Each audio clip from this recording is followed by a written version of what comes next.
Spinning and we're live. Welcome to Win the Day live stream, where we talk about how real estate agents can win the day with their real estate careers.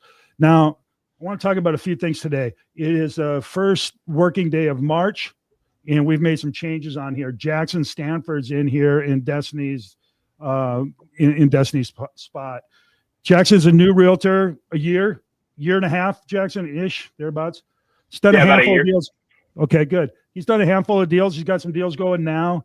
And it's amazing because he's probably sick of hearing me tell him this, but he's come into a real estate market that's just horrible from a production standpoint, and it is magical from a learning standpoint. So if you can somehow weather the learning part to get to the magical production part, that is such a good thing. And I think a lot of agents are going through that right now. But one thing I know for sure, I've been in this 20 years, I've seen a lot of things. One thing I've seen consistently over and over and over and over again is change. As soon as you get used to something, it changes. If it's bad, it changes for good. If it's good, it changes for bad. Or I don't even know if it's good or bad. It changes. How you react to it is probably whether it's good or bad. But if you got something in your life you're not liking, you can either change it or stay with it or whatever. But one way or the other, it's going to change whether you want it to or not. It might get worse, it might get better depending on how you go at it. So having said that a little bit, we're making changes here. And another thing I've learned over my life, not just the 20 years in real estate, but life in general, is change is ugly. It's hard, it's awkward, it's weird. So if this little presentation is awkward, ugly, and weird from time to time, stay with us. Stay with us. We'll get to the other side, and it will be better. But the coming weeks, hopefully weeks, probably not days, but weeks, we're going to have some movement on here as we try to figure out what the hell we're doing. Okay. Yeah, because it may not seem like it, or it may. I don't know what the hell I'm doing. I'm just trying to figure it out as I go. Okay. Trying to provide some value along the way and get some value back. And it's messy. All right. So having said that, if we're not on a day, it's not because there's a technical issue. It's because we're trying to work some things out, and please come back. We're not, nothing's forever. We're going to be back the next day. All right. So if tomorrow or the next day or whatever you pop on here, or you see there isn't a message for this, it's because we're doing something. Bear with us, please. Okay. There, I said that. But let's get back into today. Today, we're going to talk about how to become a better realtor. And I'm going to go back to the 20-year speech where I've seen markets when I first got in this thing, where all you had to do is figure out the highest price, right? And even if it fell apart, great, because the next one's going to be even higher. It was a different kind of market. Fortunately, I had a really good coach who made me learn. Otherwise, all I'd learn is straight reading of high numbers. But I didn't. I learned how to do it because shortly thereafter, the market turned and we had to deal with short sales and foreclosures. It was an incredibly different market, hard at first, and then we got to figure it out. And then once we figured it out, when we were rolling on short sales and foreclosures, whatever that looked like a triangle wheel type of thing, but it was turning. Then that changed. They didn't do those anymore. And it was a flat market where we started taking year-long listings. I mean, right now we take 6-month listings, and during the great run up here we've had in 20 to 22, we took 20-minute listings. Yeah. Right? Yeah. So now we're back to these long listings where we're getting listings that are sitting. It's a different skill set and all that. So I've seen all that. I've seen realtors dominate the market where their faces are on every billboard. You can't drive 20 miles and not see 3 of them, right? Signs everywhere that say so-and-so. They seem to be on every deal, right? I've had coaches that knew everything. I would ask them the craziest question and they give me an answer. I go, holy shit, that's pretty good, right? I've seen that too. And then it's weird how one day you wake up and they're all gone. They're all gone. The old guy's gone. And it's weird because you look in the mirror and now you're the old guy. You're the guy who's doing deals. You're the guy on everything. You're the guy who seems to know everything. And it's kind of a lonely thing. It's kind of a weird thing, but it's a thing. And so my point in telling you all this is, if you're struggling, if you're grinding, if you're doing all the things you need to be doing, but you're not getting the result, that's okay. Hang in there. You are getting a result. You're learning, you're building, you're growing a foundation that's going to be magical at some point. And I think oftentimes the way you win is by simply staying in the game. As everyone else falls away, you and underline, highlight, bold, and every day, if you're studying, doing the things you're supposed to be doing, if you're grinding and all that, you will rise just through attrition alone as everybody else falls away. But you got to stay in the game. And as soon as you get out of the game over for you. And I think in real estate sales in general, life in general is won by those who stay in the game. And they look around and say, hey, where'd everybody go? I'm still here. I'm getting what's left. And I think that's an important lesson to learn. So that's what I got. I don't know, Julie, you've been in this a minute. Would you agree with that?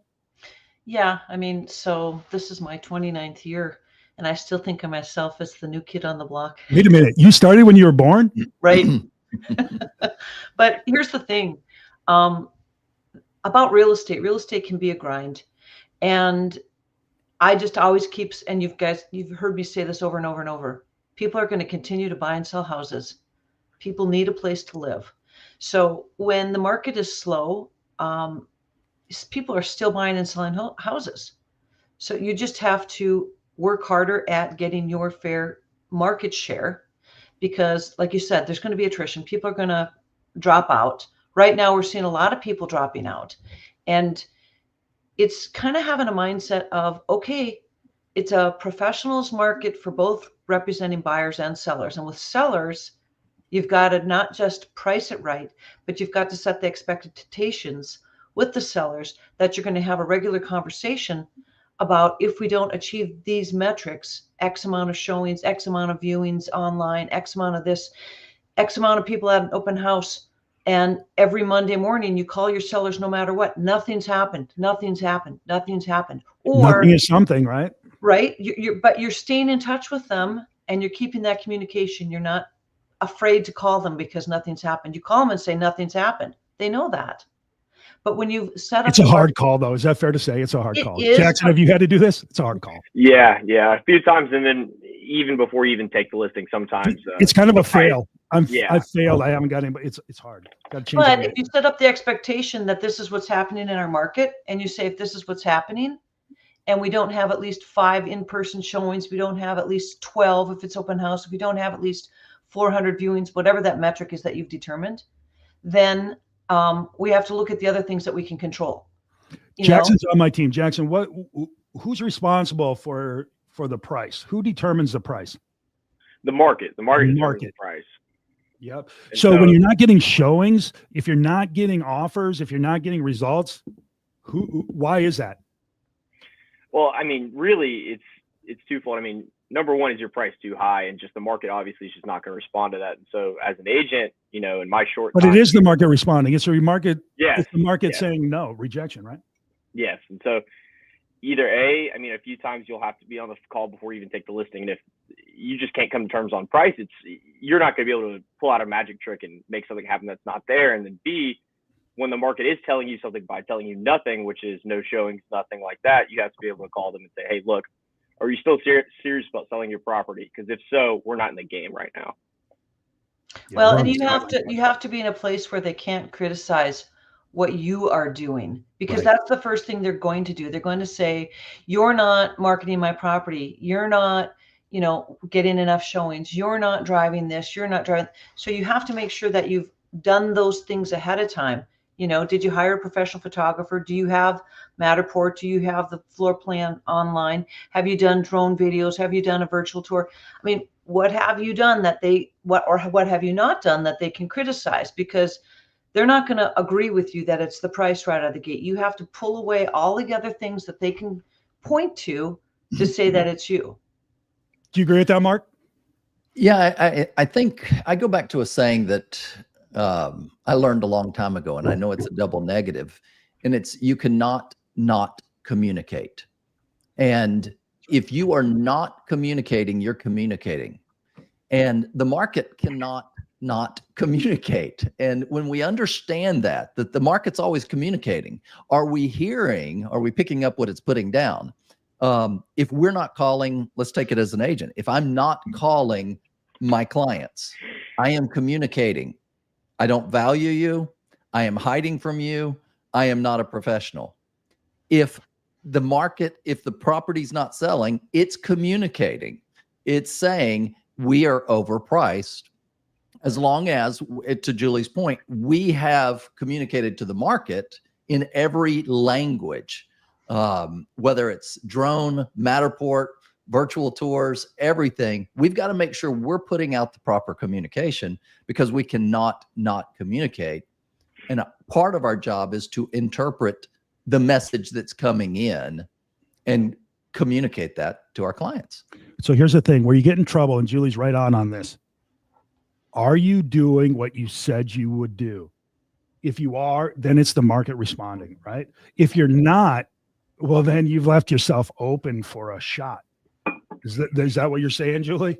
Yeah, you're definitely leaving yourself open, especially so coming back to the listing appointment. It's all about pre-listing and listing appointment, setting proper expectations. What is the seller's expectations? What are their past experiences with realtors, and what experience have they had with you? And what experience are they hearing about from their friends who are selling their properties with other realtors? And can they compare you to others and say, oh, the other person did this, that, and the other, and Julie didn't? Or when they ask their friends and their friends are honest and they say, oh, the other realtor did this, that, and the other, and we sold in a week. And Julie's had it on the market for 90 days and we haven't sold yet. Well, why is that? And can you come back and say, well, we've had 19 viewings from realtors with buyers. We've had 81 people come through in open houses whose phone numbers I have, so I can show them to you.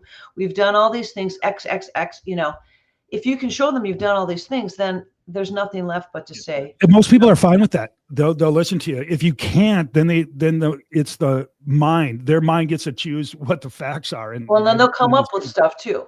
Yeah. I think that we should advertise in the LA Times to try to get all the people whose houses burned down in the LA fire.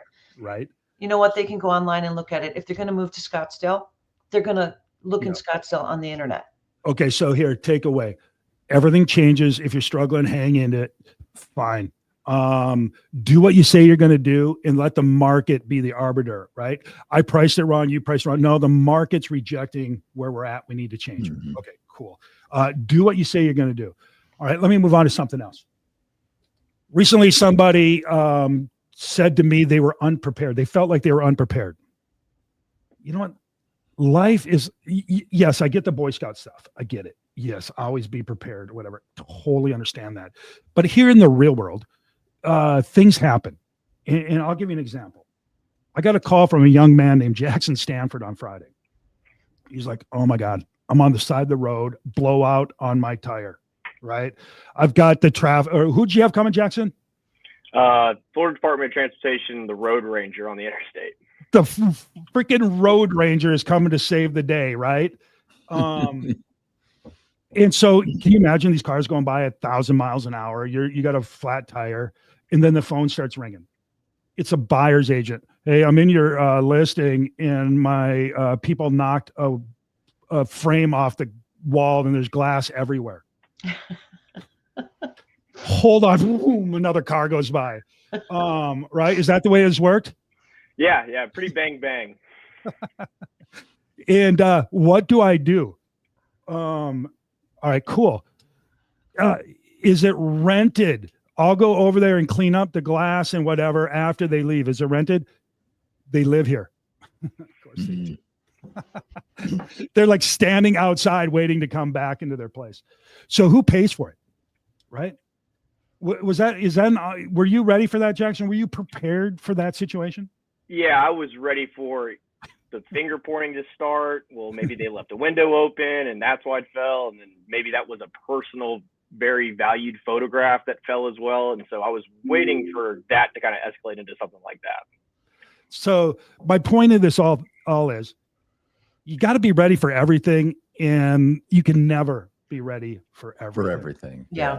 What you do though is you remain calm in whatever saying after that, right? And I think that's really where you got to be. And then you just rely on your training, I guess, to a certain degree. Okay, fine. It fell. We'll deal with it. How? Well, we will. We don't need a how right now. There's not a judge and jury. We're not getting judged. You got 8.6 on the response. No, we will.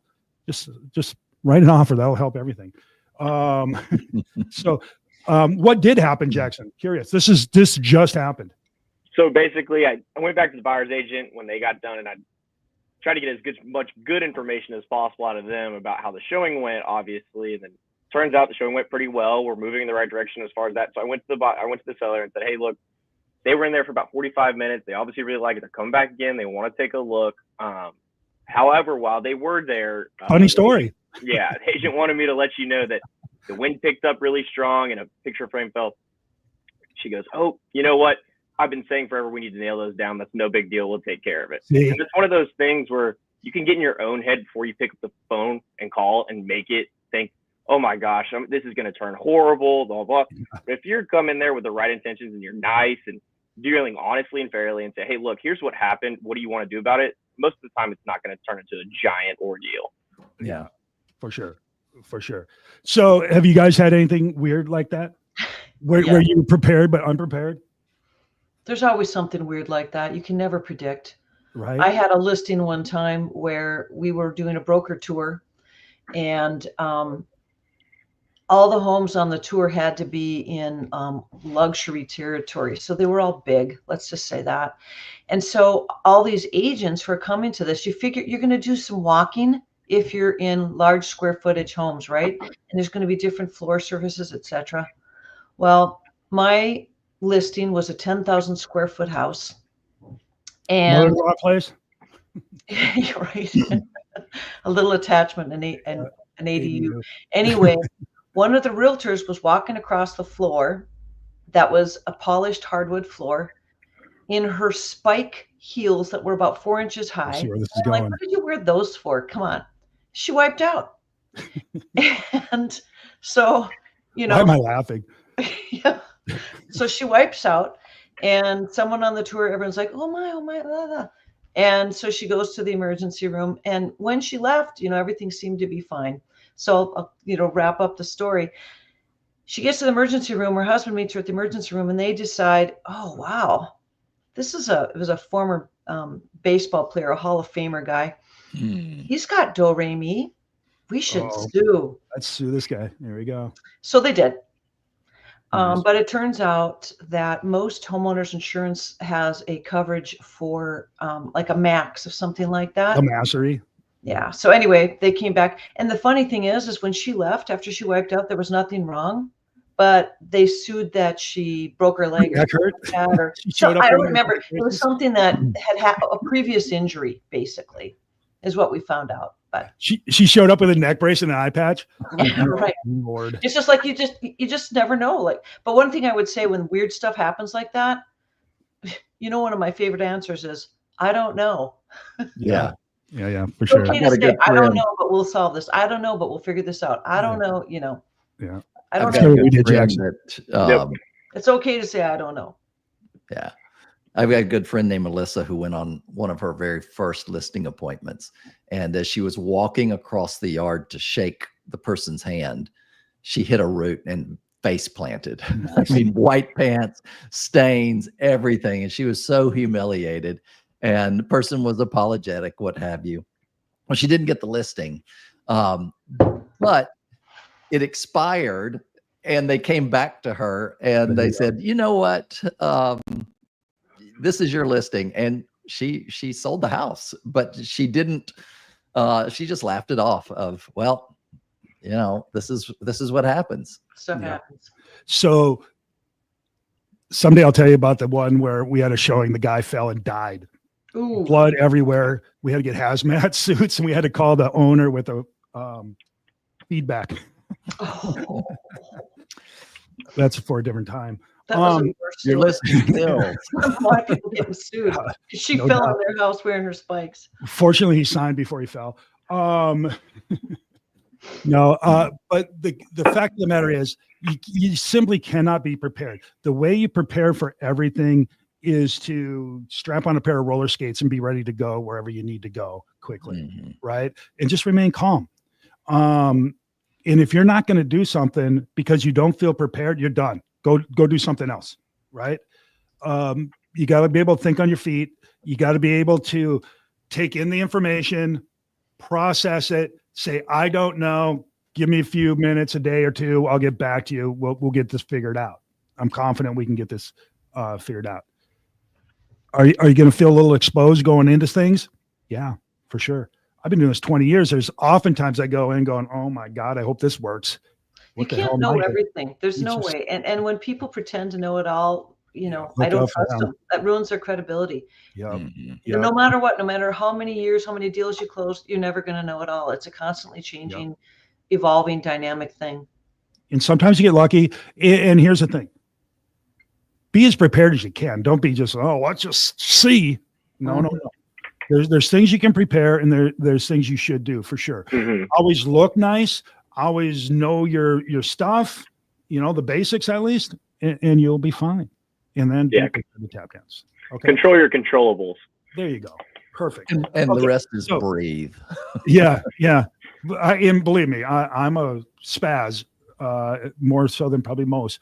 But generally speaking, I understand that there is a solution. Work the problem's a big thing we do here. Mhm. All right. So let me just reframe this. Everything changes. Sometimes to get to the top, all you have to do is outlast everybody else. Mhm. And the way you outlast everybody else best is grind like a son of a gun.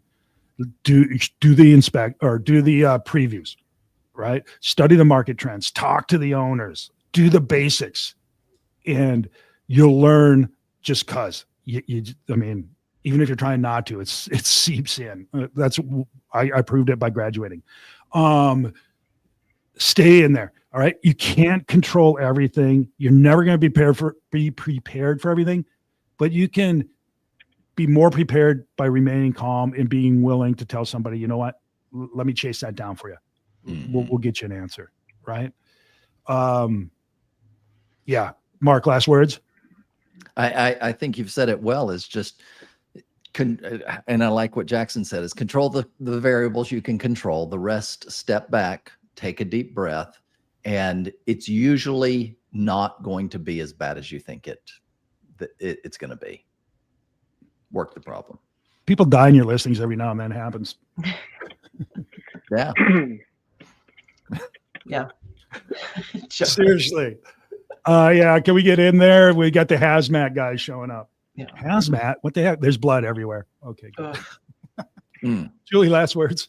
Just, keep improving yourself. Do the best you can. And when you're improving yourself, you're just closing the gap, and you're improving yourself ahead of a lot of people who are getting out. So just keep getting better at what you are. Love it. Jackson, you're the new guy. Any words? Anything jump out of you? Definitely learning a lot every day. I mean, especially in a market like this where things are constantly changing. Slow moving allows me to learn a little bit more. And I think, it's always helpful to, go back to the drawing board and say, hey, look, what am I doing that's working? What am I doing that's not working? How do I eliminate things that are external that I can get rid of? And just kind of keep plugging away at things that do work. And eventually I think good things will happen. 100%. Such good advice from a newbie. All right. So there you go. That's what we got. One last thing before we wrap this thing up. Bear with us. We're learning as we go. There's going to be changes. March comes in like a lion and go out like a lamb. I think that's going to be for us as well. So cool. Let's go to work. See you tomorrow. Bye, guys.